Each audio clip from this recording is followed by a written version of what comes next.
We got to wait on the light to change anyway.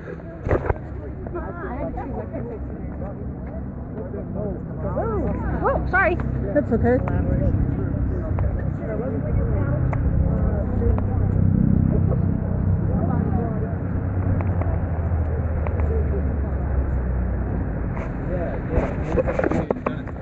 Only change the discourse of like wealth, income, and things like that. But there's no like movement on the ground. No one's going out and saying, let's go occupy the state capitol. You ever see coverage for Occupy the Win?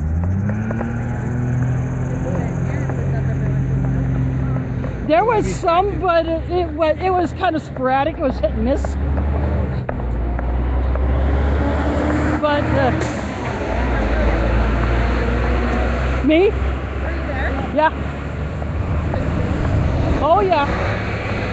I got in. That's how I got into streaming, and because. That this morning, like, And because I had some medical background, because I had worked as a home health aide, and because no one else was stepped to do that, I decided I would handle first aid. Okay. And so I even had a first aid tent set up. A bigger tent was put over top of my little one.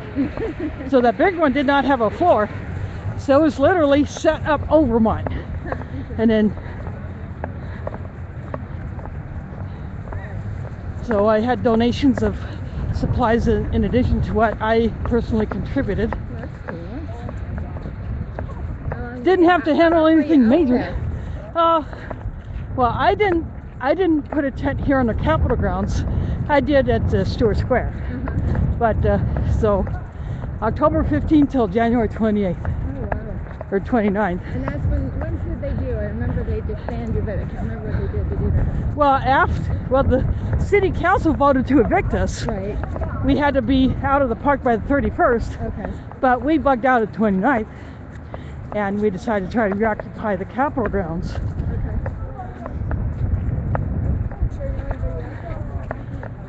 Do you know anyone else? Oh, there, Jess Resnicek, In jail? Yeah. and you know, Hey, that's the kind of when well, she's what some might call an independent spirit. yeah, she is. Jess Mazur, do you know her? She's a TCI organizer. Yeah, she was part of it. A lot of the TCI people were there. You know, Ross, She got arrested once. Ross Scruters, other CCI members yeah. may not have had a tent in the park, but they still joined in the protest. Yeah, they still joined in the protest. And a bunch of us in May of 2012 went up to Chicago for the NATO protest. Chicago for the what protest? The NATO protest. And I went up separately and then ran with the street medics and helped them out. Okay.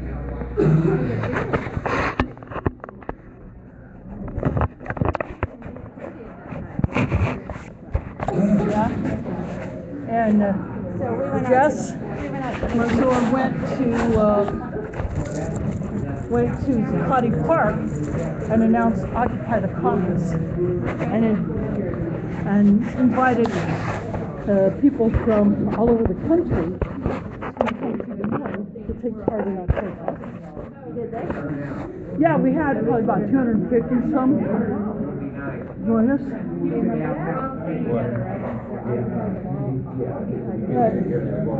If necessary, you just hit this cheat button to make the door open.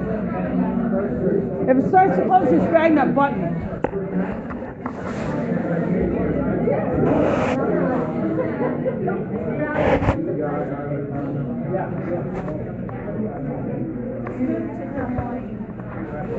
What we're doing now is going through the security checkpoint. Well, Anything with metal. or you could put it in your coat pocket and run your coat through the scanner. It's awesome. But you can see how like gum and things like that before sometimes they Yeah. So like I moved my keys from my coat pocket into here.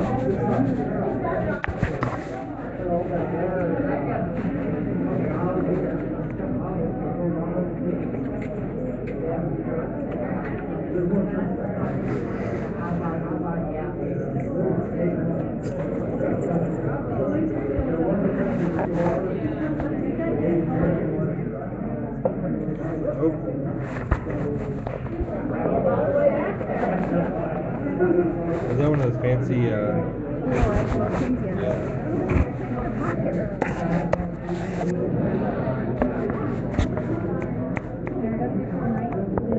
So do you think I could have supper for us at our house?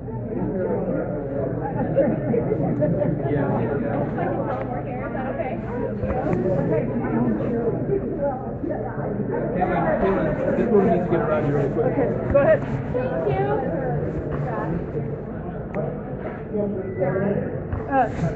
Key. Go ahead of us.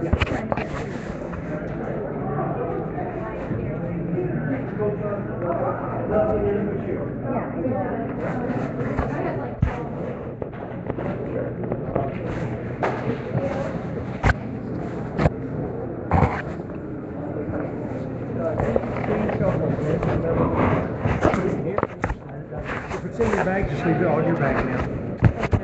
Run it right through here.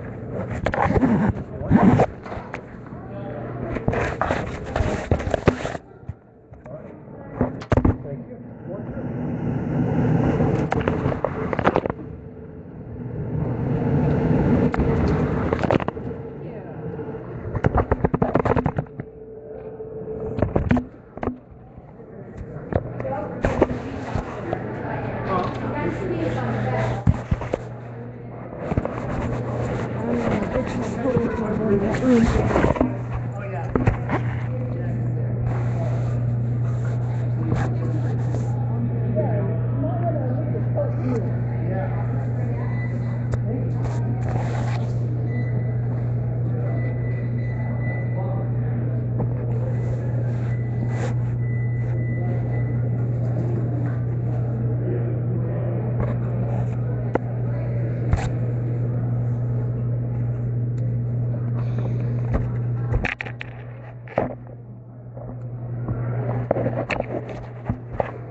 Sorry about the shaking, but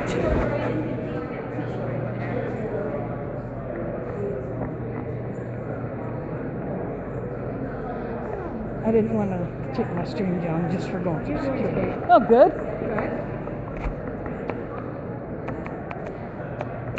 You're getting catching us all on film. Be sure you get my good side. Yeah, I'm live.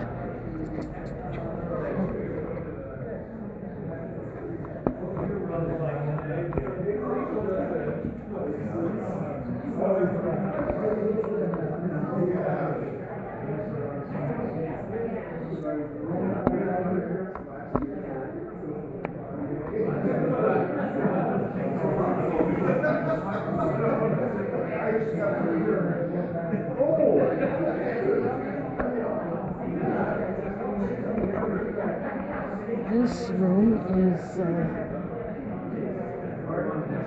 legislative dining room, but it can also be used as a meeting room, so it is a multi-purpose room. And when it is not used by the legislators for lunchtime, if they choose not to eat in the main area down here, then it can be used for meetings. So there are a couple of other rooms that are attached that legislators can go back and forth through, or the building staff can go into.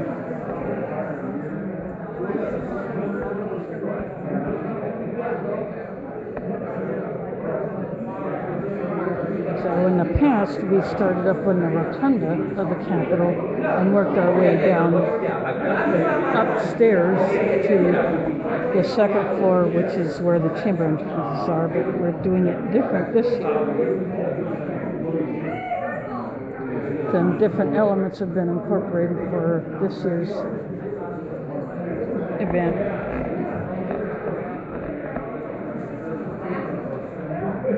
So now we're waiting for people to come in here.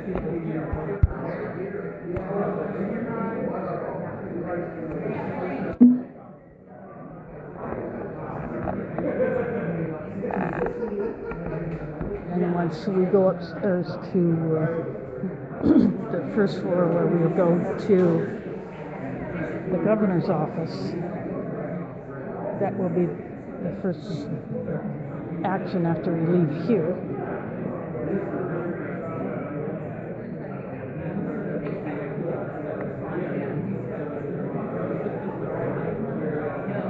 So we're just waiting for people to come in.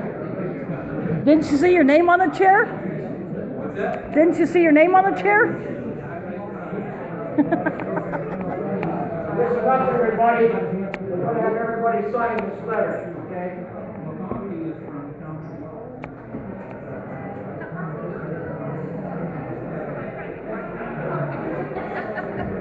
This is a letter to the governor that people will be signing.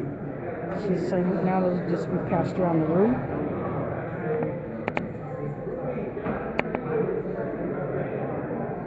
I will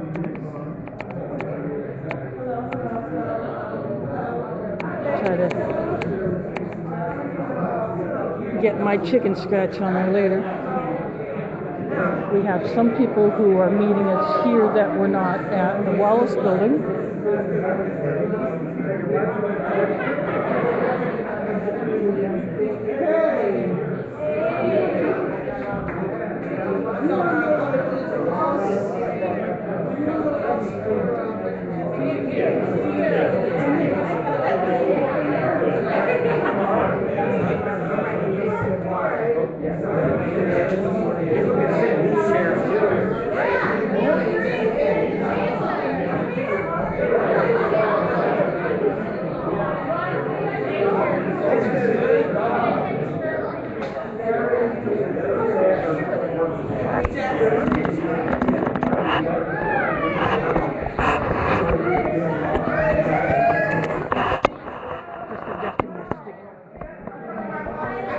Looks like some unions are going on.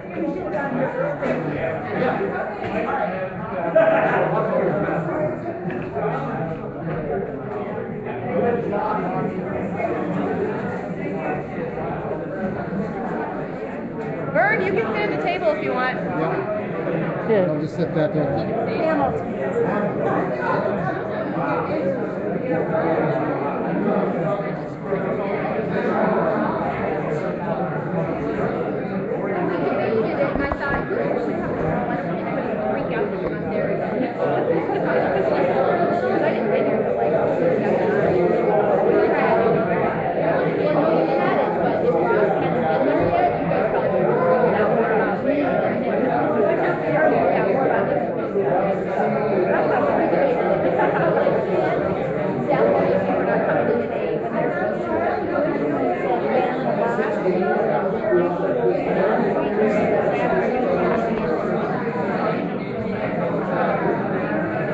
I just took a few pictures of people in this room.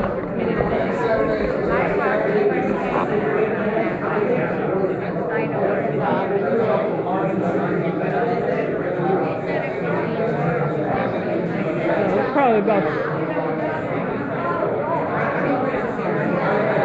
40 people in here now. A few more than were at the Wallace building in the auditorium there. Like I said, we have some come in here who are not there.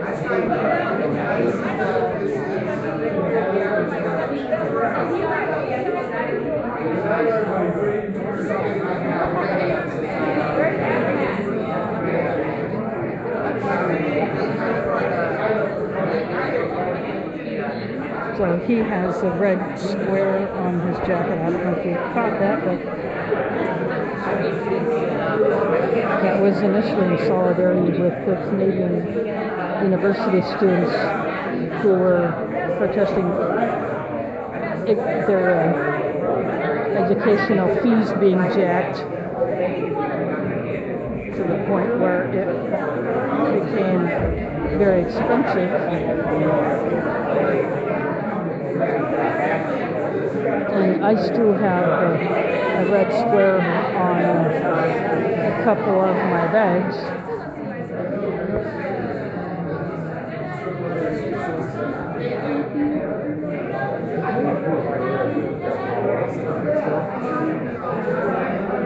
Jess is passing around these agenda sheets that has an outline of what we started doing and what we'll do later on.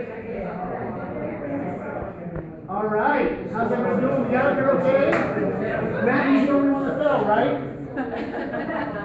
So we picked up a few more people. Peter's here. Peter's over here. Yeah, is here. We picked up a few more folks. We're going to keep picking them up all day. We got more people coming. Jan's here too, right? I saw Jan coming in. So anyway, yeah, there's more people. That's awesome. So this is the room that we're going to come back down to after we do this next activity.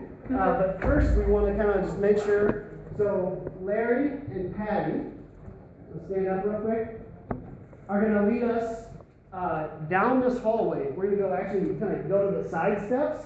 There's also an elevator down there for folks that need to use the elevator. We'll go up one floor, and get out, and come back this direction to an office right across the hallway. Up one floor, other side of the hallway, okay? Larry and Patty are leading us. Now, they sent around a letter on a clipboard asking folks to sign it. Who hasn't signed that letter yet? Okay. It's still working its way on that side. All right, so you want to keep moving quick?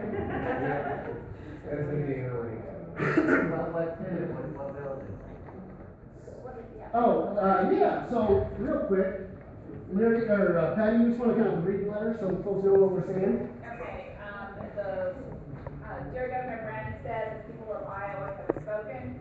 Hundreds spoke out against the Bakken pipeline at public hearings. Thousands submitted objections by the utility board, and nearly 4,000 petitions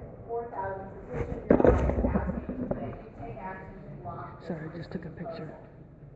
You instead chose to defer to state agencies overseeing the permitting process, absolving yourself of responsibility. Iowans have endured this permitting process over the past 14 months. From meetings conducted by the Iowa Utility Board, Iowa DNR, and the Army Corps of Engineers, one thing is clear. None of these agencies are equipped to adequately protect Iowans from the risk that the Bakken pipeline will bring to Iowa.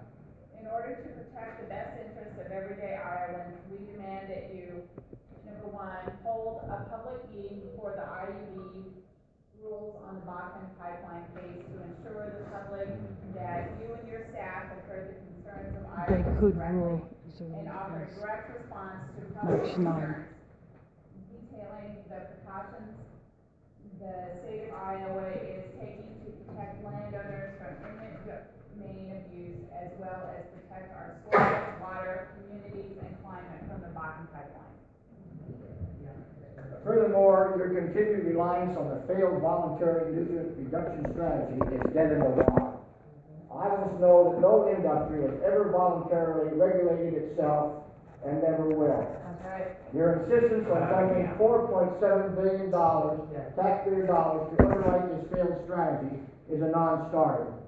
We demand that you, number one, change course and crack down on pollution from corporate agriculture with meaningful rules and regulations. And number two, make polluters pay to clean up the mess they have created. That's right. These two issues, the Bakken pipeline and Iowa's water crisis, impacts Iowans from all walks of life. We have a vision for an Iowan with healthy, vibrant communities powered by renewable energy and that have access to clean, healthy water. We demand that you take immediate action to support this vision Okay. rather than You want undermine to make our sure way she of gets it life later? by remaining silent on these issues. Sincerely, members of Iowa Citizens Community Improvement Action Fund. I asked Jess to make sure you get it so you can sign it. I asked Jess to make sure you get that letter so you can let her sign it. Larry, would that also apply to the Branstad farm? Oh, but the Randstead brothers farm eating steps from that. That's a good question, Carl. The governor, he can do anything, right?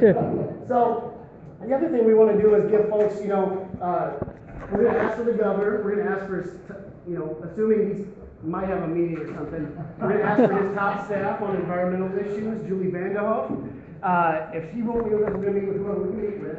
But at that point, too, we want to lift up everybody's voices, and so, we just want to kind of give other folks a chance to talk. So, speaking particularly these two issues, but we can talk about any of the issues that we're here today, because the government has the power to take action on all of these issues, right? Right. Okay. Where are we at in the letter? Who hasn't signed it yet? Okay, we're coming around. Very good. So, once, Patty and Larry deliver that letter, then, Cherie, what might you say that you want the governor to hear? Governor, I want you to know that I live here in Des Moines on the east side, and my neighbors and my people that live in my community are struggling, living paycheck to paycheck. We haven't had any significant development, and that means we have essentially an overflow of the fast food industry. We have a dollar store, we have Family Dollar, but we don't have retail and fast food industries that are paying a livable wage. And so that means that my neighbors are ended up going to a payday lender because they lack $300 to make that rent payment or to make that mortgage payment. And that ain't right, because that is sucking the life out of my neighborhood. Yeah?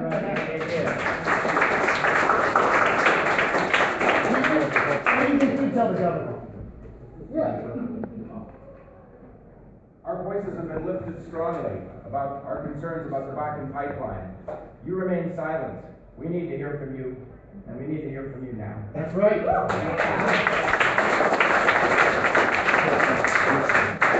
Elvis, what do you think you might say that you want the governor to know? Well, I guess clean water. I think the state of Iowa will definitely need clean water. And after what happened to Flint, Michigan, That's right. it could happen to Iowa. That's right. We already have the nitrate problem.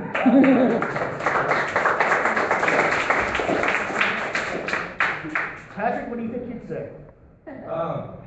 We know that these pipelines are gonna break. It's just a matter, it's not a matter of if, it's a matter of when. I'm here with my mom. And how bad. That pipeline's slated to go through about 5 miles away from where my mom lives, from where I grew up. What's gonna happen to the water? What's gonna happen to the drinking water in my community where I grew up, my family lives, when that pipeline breaks? As I like to say, it's a matter of if, when, and how bad. Governor, you're robbing Peter to pay Paul. You're taking the money from the schools and giving it to the rich and the corporations, and that is not good for the country or the nation. That's right. Mike actually raises a really good point there. This is not the first time that we've seen Governor Branstad take money from one big pot, this time from the schools, to pay for something else. He's taken over $350 million, right, to give out a corporate property tax rate to the biggest corporations, the biggest corporate landowners in the state. And that's coming at the expense of our communities. Vern? Right, and also the privatization of our Medicaid and health insurance is ridiculous. Right. Asinine. It's time to face up to your failure and admit to it and recall and put it back to work.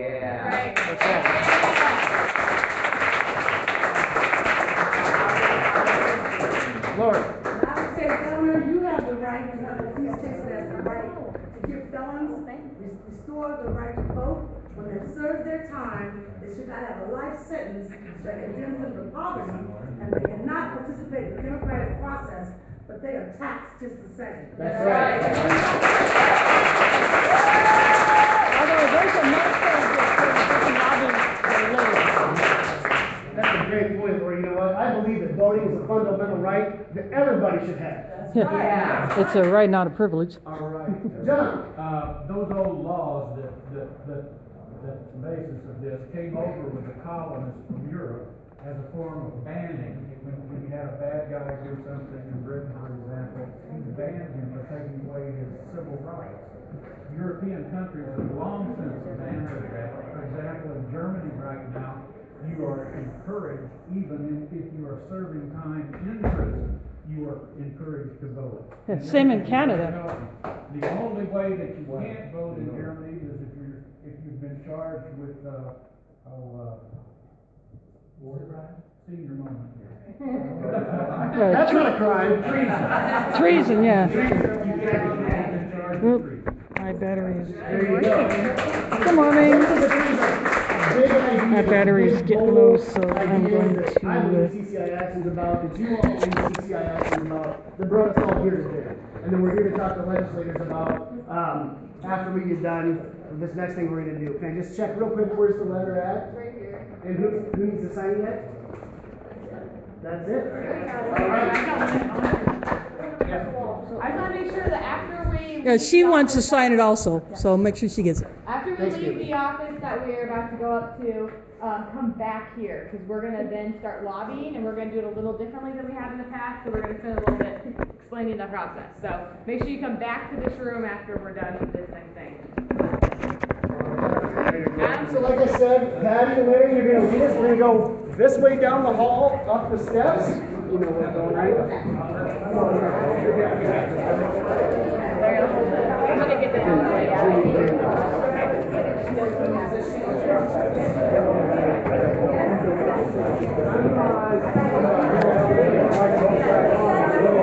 Hey, Jeff, we have this right. At your own risk. At your own risk. It would be better to hang it up. I'm plugging into my power pack.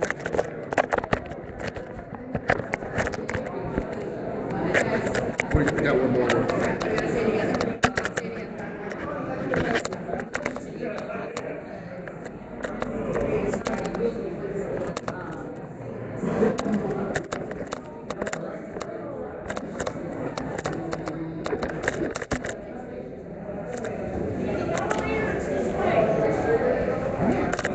So you're going up some steps. Vern will want the elevator.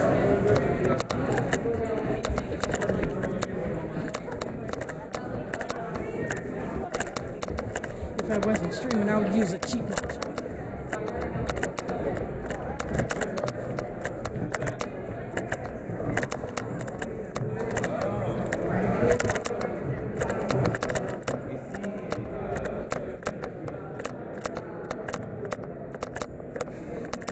There are some school groups of young students. Different schools bring their students here to show them the Capitol. They get to take tours.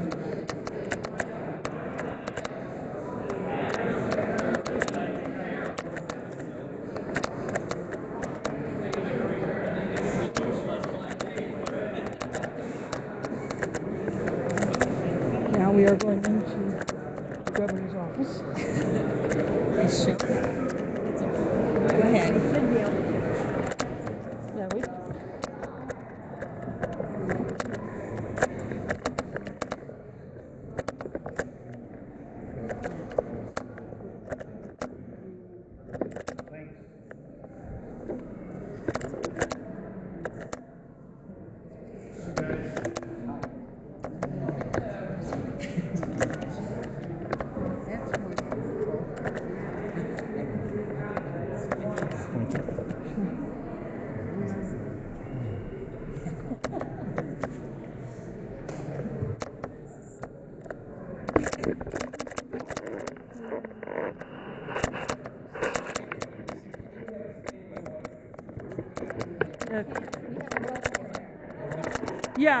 Yeah, they're sectioning off so I'm up against it. They're very smushed, guys. Yeah.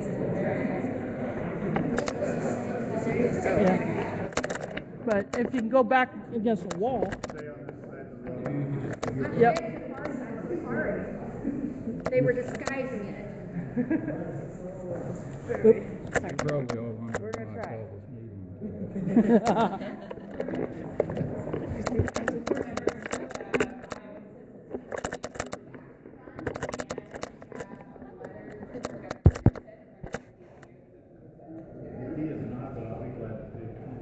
call this meeting. Okay, we're also going to present it to Julie Hancock. Is she here?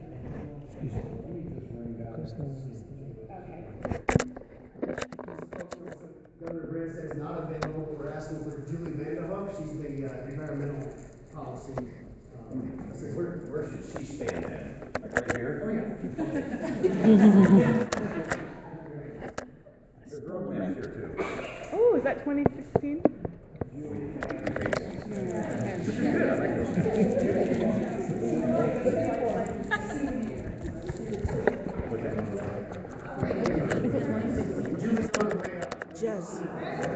Jess, can you grab me one?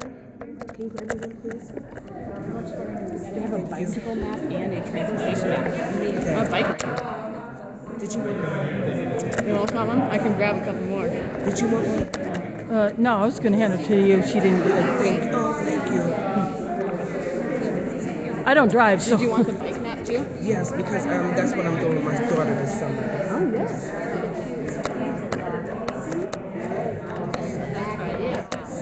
So, one of the governor's policy assistants or advisors, she's on her way up here. And so the letter regarding the Bakken pipeline will be presented to her with the hope that she will present it to him. And she's really into, I'm really into nature. So I'm thinking, I'm just going to make her. There's not a playground or anything. Waterworks Park is awesome. You know what? We go through there for the lights. You know, so I'm thinking.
The policy person who handles utilities is out sick today, so can't obviously come up with these. He would be a subject matter expert on this.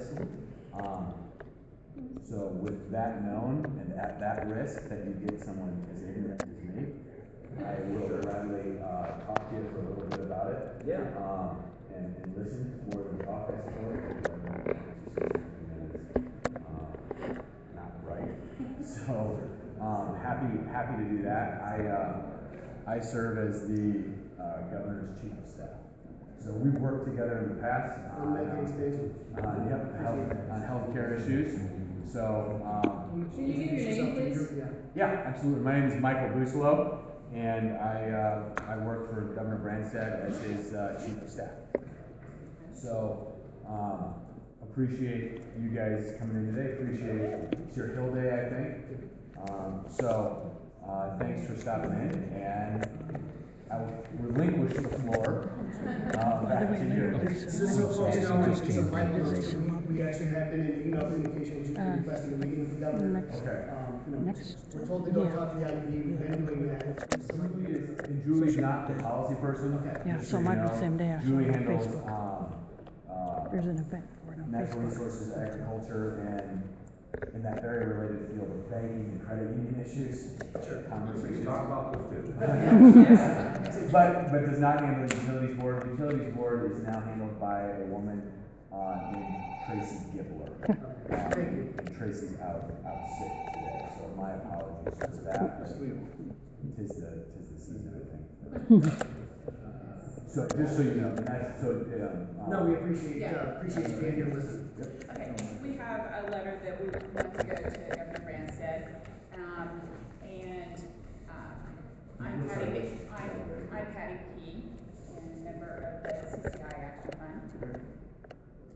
And the letter reads, Dear Governor Branstad, the people of Iowa have spoken. Hundreds spoke out against the Bakken pipeline at public hearings. Thousands submitted objections to the Iowa Utility Board, and nearly 4,000 petitioned your office, asking that you take action to block this risky proposal. Instead, you choose to defer to the state agencies overseeing the permitting process, absolving yourself of responsibility. Iowans have endured this permitting process over the past 14 months, from meetings conducted by the Iowa Utility Board, Iowa DNR, and Army Corps of Engineers. One thing is clear. None of these agencies are equipped to adequately protect Iowans from the risk of the Bakken pipeline will bring to Iowa. In order to protect the best interests of everyday Iowans, we demand that you, number one, hold a public meeting before the Iowa Utility Board rules on the Bakken pipeline case to ensure the public that you and your staff have heard the concerns of Iowans directly. Number two, offer direct response to public concerns, detailing the precautions the state of Iowa is taking to protect landowners from eminent domain abuse, as well as protect our soil, water, communities, and climate from the Bakken pipeline.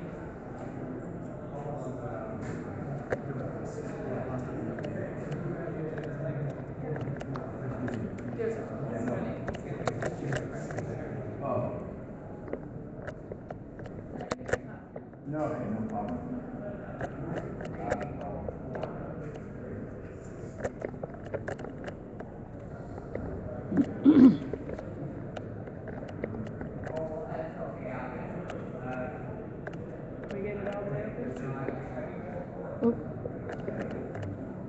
Can we open the second door? Pull that second There- door open. If there's a thing on the floor to pick up, Yeah, both the floor and yeah. above.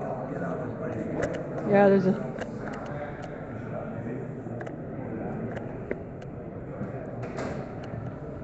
There's one down there too. yeah, on the floor. There you go. Woohoo!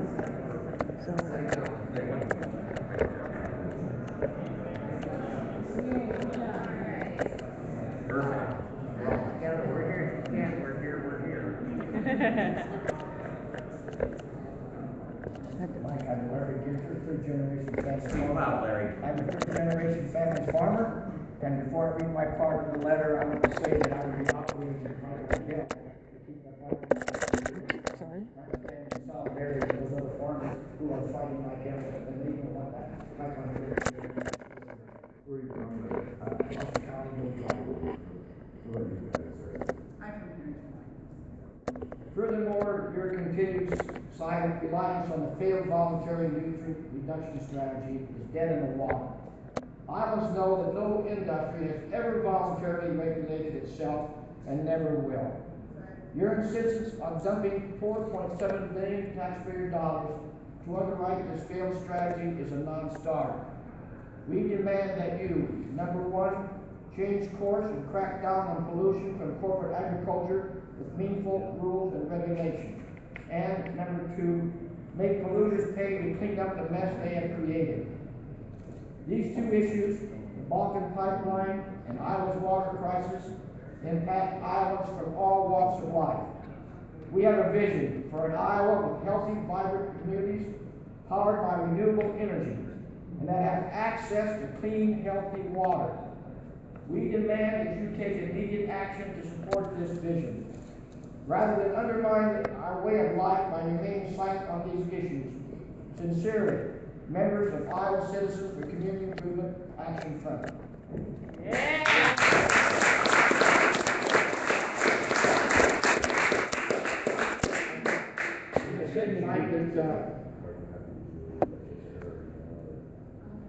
We got next meeting with, I'll forward it to you. Well, that's And the signatures are on the back. There are people signed on the back like I Oh, did. yeah, I'll make sure that she gets a copy. I just was checking, I didn't know if you emailed her or not. Mike, we got some people out here that like to share some thoughts. Absolutely, absolutely. Say your name and where you're from, that'll I'm help. Mike Hanson, Des Moines, Iowa. Mike, nice to see you. One time I and Mr. Branstad rewrote the criminal code. I will not do it today because I'm here on another matter. And the matter is, I do not like robbing Peter to pay Paul. And that's what Branstad's decision is on this water supply. And where is that water coming from? It's coming from the corporations up north, and thank God for the Des Moines Waterworks for bringing the lawsuit. Because we have a right to be protected with good water, and we're not going to get good water when you take the money and rob it from the schools and give it to the corporations. That's right.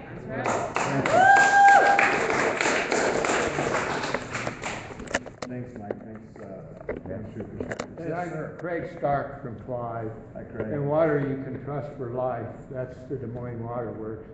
And we got so much nitrate in the water now, that plant's running overtime. What if that plant went down and it would be like Flint, Michigan? I mean, we would have polluted water, nitrate polluted water. So water you can trust for life. Craig, were you here I didn't live in Des Moines. 93? Oh, yeah, 93. Yeah, I grew up in the Mississippi River. Well, so 93, we speak had the slowly flood. and talk down to me as most folks from Des Moines do to Davenport. But thank God we got Bill Stoll, and water you can trust for life, and it's so polluted with nitrate runoff that the farmers need to do something to. Were you here in the early 90s when there was Oh, that? yeah, I was here in 93 with the flood. So it's all the strength of water you can trust for life, and if all the nitrates are in it, if that plant ever went down, it would be like Troy or Flint, Michigan. So. And you know what was done after the 93 floods? I'm Claire Smith Larson from Altoona.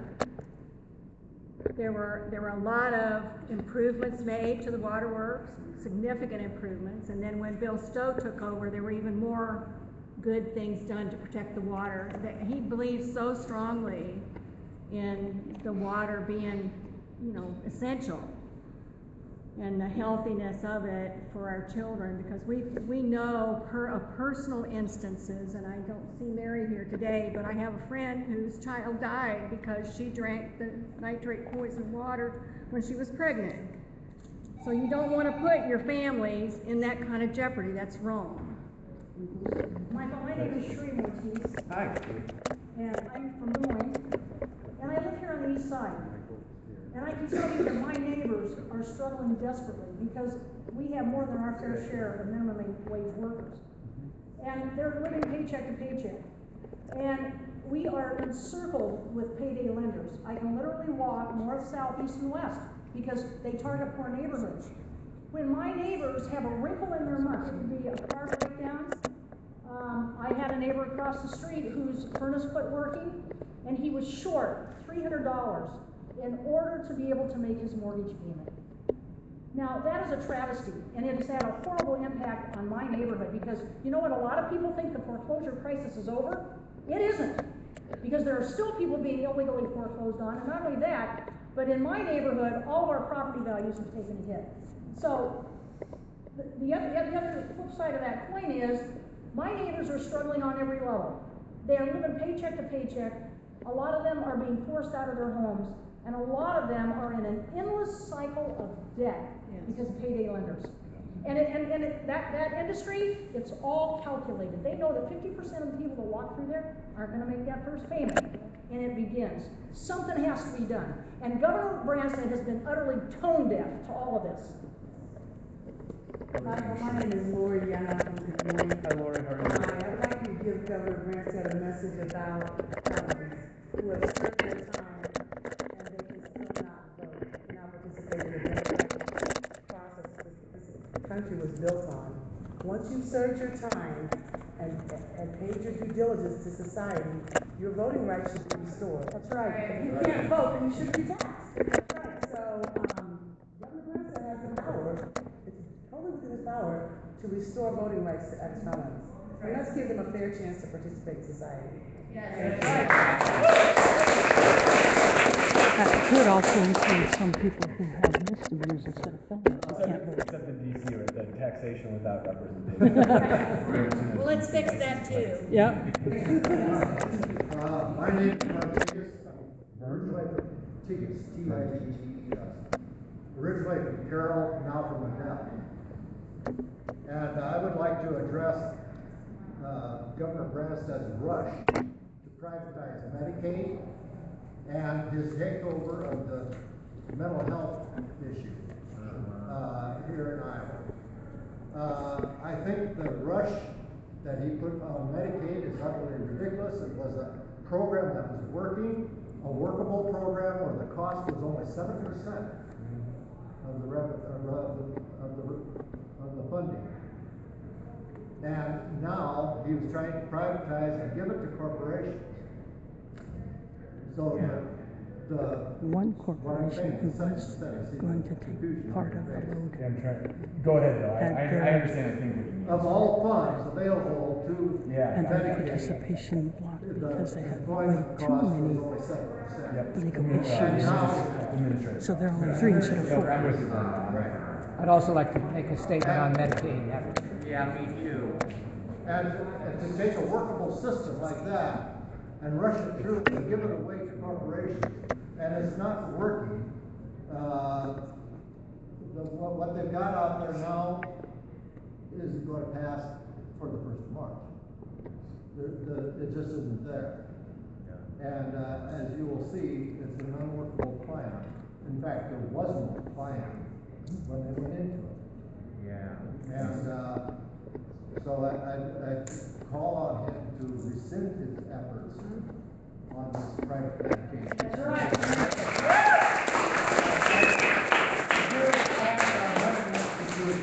Right. I'd also like to speak on. And there's people dying because of it. Yep. Thanks. On Medicaid. Sorry, I think. Oh, I'm sorry. Whoever wants to go first, sorry, I just didn't know. I want to talk about Medicaid too. Now, we all know what happens when you privatize healthcare. You get a board of directors, you get stockholders. They don't give two flying shit about my wheelchair or my mental illness. I think Governor Branstad is looking after his money. I think you got to knock it out and look out for the interests of people in wheelchairs and people with mental illness can defend themselves. Colin Ball. Colin, what's that name? Ball. Okay, go for it. Okay, on Medicaid, even in today's paper, there's a really good letter from the medical community that they're not very happy about it. And most of the people in Iowa are not very happy about it because we all understand what it's about. The only reason Branstad is doing this is to give money to the rich. That's the only reason. There's no other reason.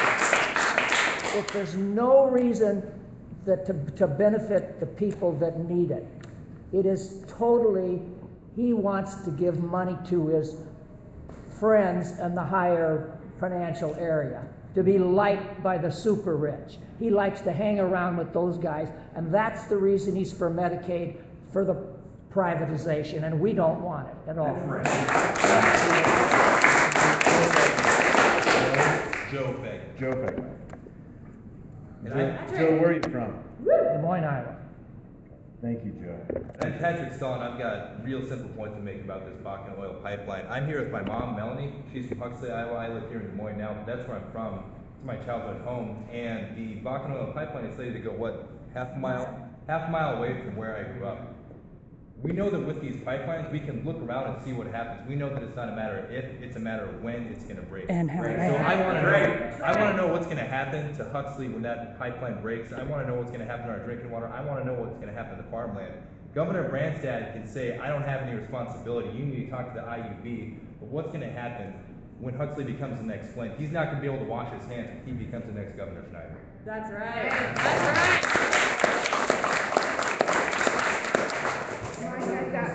Just to kind of, my name's Barb. Barb, hey Barb. Yeah. What's your last name, Barb? Kalbach. Kalbech? ACH. ACH, got it, sorry. I've got to talk to spell last name so I can empathize. Where are you from, Barb? Fourth generation family farmer from Adair County. From Adair County. Beautiful part of the state. All right. And just to tie the water situation that we talked about and the pipeline together, in Flint, Michigan, a few years ago, the same company that has this particular Bakken pipeline had a pipeline leak into the Flint River where they had their water supply. So it kind of ties what we said together about the decreasing water quality in the state of Iowa all around, and now we're going to run a pipeline through here that this company has already showed they can't manage because the one in Flint, Michigan broke. I think it was still 4 million gallons of oil that went into the Flint, Michigan River at that time. And I'm going, seriously? What were they transporting in Michigan? I didn't remember. I don't know, I just remember 4 million gallons in the river. The same type that would go through this Bakken pipeline. So, you know, Flint, Michigan's in the headlines now. And so the governor can kind of look at that and say, you know what? Our water supply isn't really doing so well right now, and maybe we ought not. With this company in particular, they have a track record now. How do you have, like, all that computerized stuff that's supposed to send a signal when something isn't right? How can all of that be running and 4 million gallons? Who's watching their computers? I don't know. But this company evidently isn't very reputable. So. No, I appreciate that. I didn't know about the Flint, Michigan connection. Maybe that's when I went to Detroit Water. I don't know, but I just remember the story. That's good to know. Thanks for bringing that forward. We got 2 more. We got about 5 minutes, then we have another meeting. My name is John Ashton. John? Yep. I live in Ankeny. I'm currently licensed as a cosmetologist, but after working 3 years in the field, I'm still making $7.25 an hour. That's poverty wages. I also have $20,000 in student loans from that program that I have to pay on top of everything else, off of $7.25 an hour. I'm now back in school at DMAC because I could not make a living on my previous career. So cuts in education hit me really hard.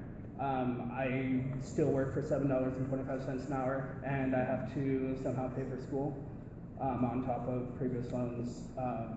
I rely on federal funding because you cannot do it with the current wage system in Iowa or in the country.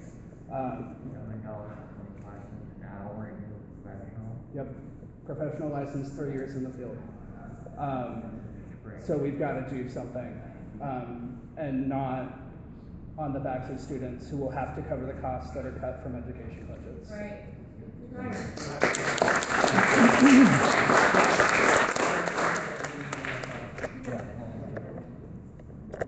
Final one, here, Reverend. Hi, I'm Pastor Debbie Griffin. Hi, Pastor. And I'm a pastor here in Des Moines. As a person of faith, and I believe Governor Branstad considers himself a person of faith, I would like to remind him of our call to care for the earth, to be good stewards of the earth, which includes our water and our farmland. I'd also like to remind him of our faith call to protect and lift up the most vulnerable people of our society, which includes those that are on Medicaid. And privatizing Medicaid at the expense of the most vulnerable is nothing short of sinful. I would also like to remind him that the most vulnerable of our society are currently earning minimum wage. It is not enough to live on. I have people in my parish who are working hard on minimum wage, and they cannot make it.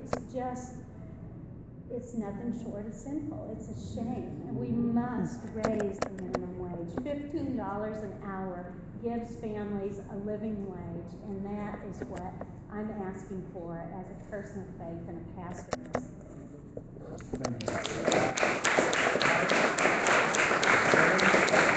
Thank you. CCI Action for a long time, since the 1980s. And this organization, Iowa CCI Action, has grown tremendously since then. There's like 200 people at the start, now we're over 3,000 members. And you've heard the passion of grassroots people from all around the state. And they reflect the imagination and the power of people all around this country. I have yet to be in the same room with Governor Branstad and have him listen to folks like us. It's a shame. We demand that we want him to come and meet with us. That's What right. is he afraid of? Is he afraid of democracy? He doesn't like our tactics. I understand that. He doesn't like us making the uncomfortable feel uncomfortable. Or the comfortable feel uncomfortable. Okay? So we think he needs to come and meet with us because we're not very happy about what's going on out here in the state, about our water, on the Falcon Pipeline, about convicted felons not being able to vote, all this stuff that we've been talking about today. And he has So the power we to think change it's, it too. quite frankly, we think consider it an act of cowardice if he doesn't come and meet with us. That's not right. The citizens, the taxpayers, meet with us. Thank you guys, and first of all, Thank you for your. Can you appreciate you. Can you spell your last name? I tried to come She in wants- here on your culvert and couldn't get in. She's asking to spell your last name. Yeah, Good job. Tough last name, so I will spell it. It's Michael, M-I-C-H-A-E-L. That's good to hear.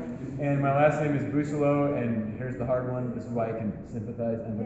B-O-U-S-S as in Sierra, Sierra. E-L-O-T.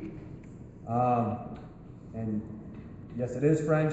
And no, I didn't eat that food growing up other than French fries. Well, thank you for your time. So thank you guys. And Very much a gentleman. And I've worked with some of you folks before, and my commitment, because the governor asked me to have that commitment, will always be to listen. That's what we've done in the past.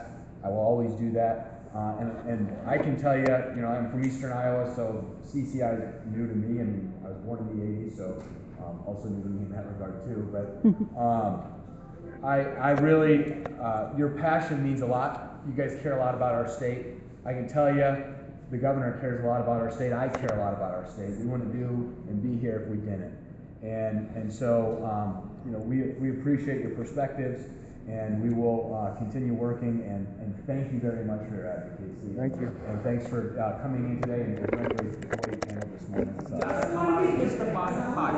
We have to stand up for clean water. We need tough local regulations, paired with tough enforcement. We don't see that out of Governor Branstad at all. Like Joe said, he stands with the rich, not with everybody else. That's what he's been doing, and you know it. Michael, Yes, sir. thanks for listening. Very fine. Yeah, you want to be able to open both doors so he can get out. Thank you guys very much. Thank you. I remember we're going back down to the legislative dining room. Yeah. Hold on. Okay, both doors are open so you can get out. From Michael. Thank you so much. He wants to be with us. We'll be back. Now they want to check, we'll be back. We'll be back. We'll be back. We'll be back. We'll be back. Someone left a bag on the floor in front of the desk. We'll be back. We'll be back. We'll be back. What? We'll be back. What? We'll be back. What? We'll be back. What? We'll be back. What? We'll be back. What? We'll be back. We'll be back. We'll just be down there for about 10 minutes and then we'll start our line. We are going back down to the room we were in earlier.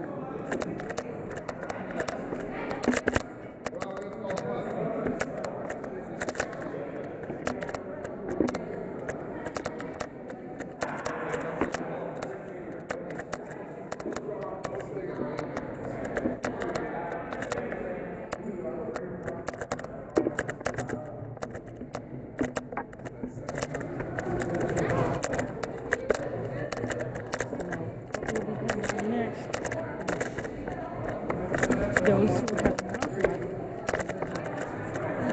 We give them some info on how it works. I have described it before in the live stream for lobbying, and I will do it again when we go back.